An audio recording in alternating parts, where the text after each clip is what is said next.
Good evening. The State Weather Bureau says Goring has intensified into a severe tropical storm and may become a super typhoon by Monday. In its 5 p.m. bulletin, the Philippine Atmospheric, Geophysical and Astronomical Services Administration says severe tropical storm Goring was last seen 260 kilometers east of Calayan, Cagayan.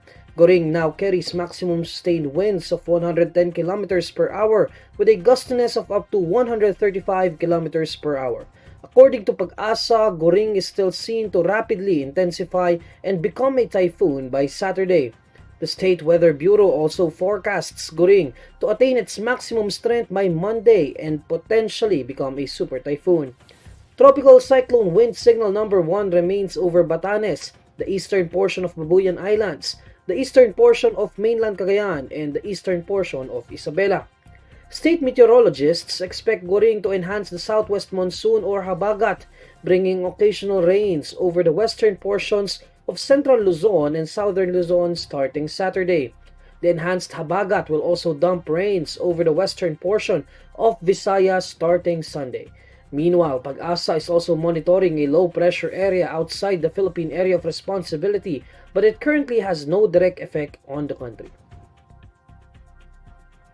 The Office of the Ombudsman is suspending several officials of the Department of Education and the Procurement Service of the Department of Budget and Management for 6 months due to their alleged involvement in the purchase of overpriced laptops.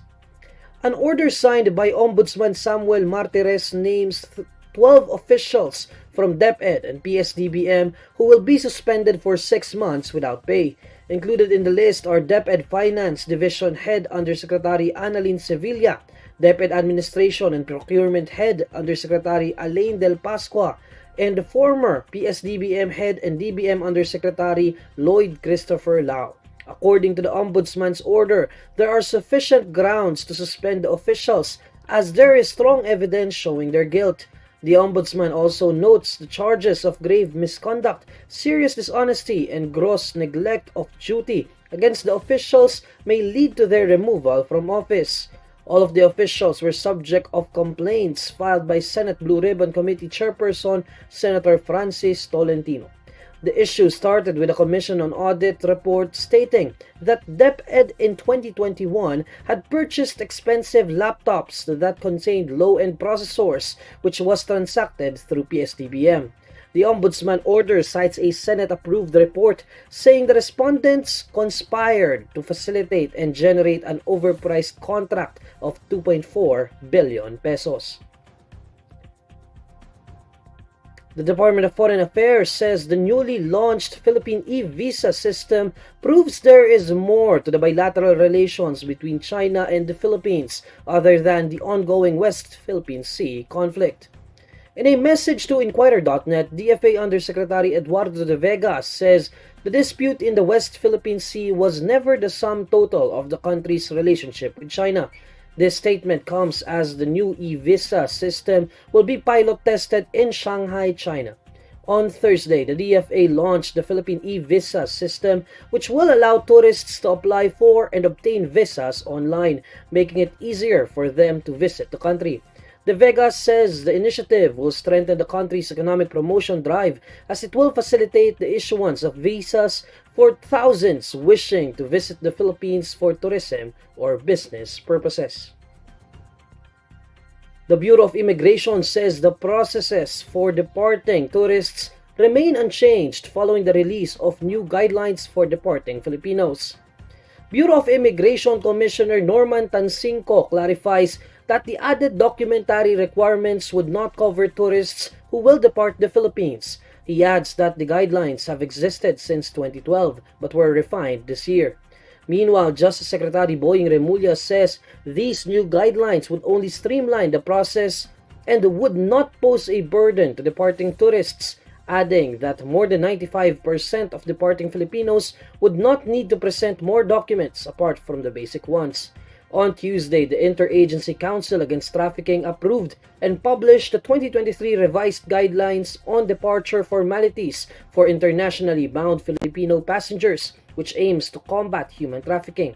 Starting September 3, Filipino travelers departing the country will now have to submit more documents and may have to answer more questions from immigration officers before boarding their vessels.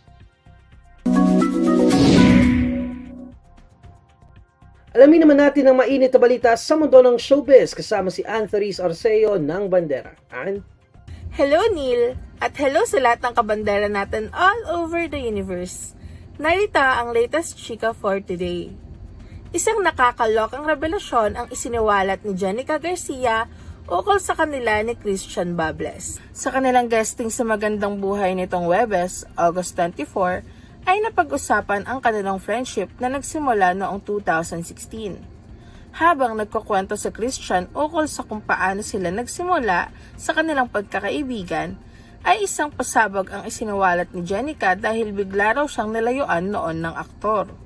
Depensa naman ni Christian, noong mga panahong iyon daw ay may nalaman siya at dahil nirerespeto niya ang relasyon ni Jenica, ay pinili na lang niyang ilugar ang kanyang sarili. Ang tinutukoy ng aktor ay ang relasyon ni Jenica sa kanyang estranged husband na si Alwin Oitinco. Paglilinaw niya, pinili na lang niyang lumayo dahil kung hindi raw niya ito ginawa noon ay maaaring na-fall na siya sa kanyang kaibigan. Ikinagulat naman ni Jenica ang naging revelasyon ni Christian. Amin niya, sobrang mahal niya ang aktor at gusto niyang makasama ito ng matagal sa kanyang buhay at masisiguro lang daw niya ito kung mananatili silang matalik na magkaibigan. Kaya naman talagang iniingatan ni Jenica ang kanilang samahan. Sa ngayon ay super happy naman sina Christian at Jenica sa kanilang pagkakaibigan, kahit pa marami sa mga netizens ang nagsasabing i-level up na nila ang kanilang relasyon. At yan nga ang latest showbiz chika for today. Tutok lang sa bandera para sa mas may init pang pasabog sa mundo ng showbiz. Maraming salamat, Neil! Maraming salamat, and here's the latest roundup of today's top stories. Goring intensifies into a severe tropical storm. Signal number 1 still up over parts of northern Luzon. Office of the Ombudsman suspends officials of DepEd and Procurement Service of the Department of Budget and Management over alleged overpriced laptops. And FIBA World Cup begins. Gilas Pilipinas to take on Carl Anthony Towns-led Dominican Republic. And these are the stories you need to know today. I'm Neil Mercado. Follow INQUIRER.net on Facebook, Twitter, YouTube, TikTok, Instagram, and Reddit. For more stories, visit INQUIRER.net. Good evening.